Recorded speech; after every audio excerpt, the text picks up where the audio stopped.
Berdimuhammedow Köpetdağyň eteginde Döwlet Howpsuzlyk Geňeşini geçirdi. 3-nji oktýabrda Türkmenistanyň prezidenti Gurbanuly Berdimuhammedow Döwlet Howpsuzlyk Geňeşiniň göçme mejlisini geçirdi. Bu barada TDH habar berýär. Habardan ma'lum bolşuna görä mejlis Köpetdağyň eteginde geçirilipdir.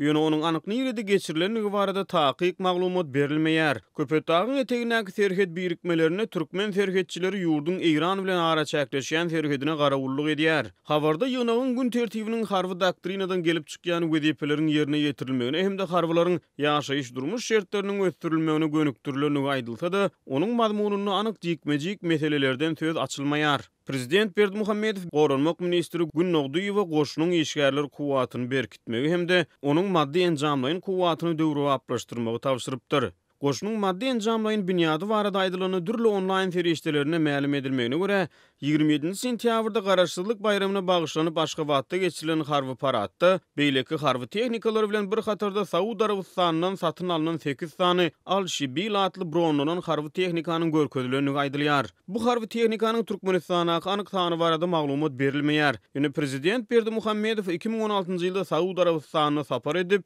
Riyad bilen bir näçe ugurlary şol sany gorunyş boýunça hyzmatdaşlygy maslahat edipdi. Al-Shibil atly bronlanan harby tehnika hususan patrul we razvedka missiýalaryna ulanylýar. Şeýlede Türkmenistanyň Hytaýda, Türkiýede, Italiýada, Israilde we beýleki käbir ýurtlarda öndürilýän harby tehnikalary bilen gyzyklanýanyny habar berilýär. Döwlet Howpsuzlyk Geňeşinde gümrük gullugynyň başlygy hem soňky 9 aýda ýerine ýetirilenligi aýdylýan işler barada hasabat beripdir. Prezident harytlary we ulaw serişdelerini Türkmenistanyň gümrük serhedi arkaly geçirmegiň tertibiniň berjay edilmegine aýratyn ähmiýet bermegiň derurdugyny belläpdir. Soňky bir aýdan gowrak wagt bäri Azatlyk radiosu Türkmenistanyň Eýran bilen aradaky gümrük serhedinden geçmegine ruhsat berilmeýän täjik ýük ulawlary barada ýygyderli habar berdi. Ýük ulaw sürüjileriniň käbirleriniň aýtmagyna görä olar hepdeläp türkmen serhedine garaşmaly boldy. Düň sişenbe güni şol ulawlaryň geçmegine türkmen tarapynyň ruhsat berýänligi barada Azatlyk radiosynyň täjik gullugyna habar gelip gowuşdy. Howpsuzlyk ýygynyny Türkmenistanyň serhet gullugynyň başlygy hem hasabat bilen çykyş edipdir.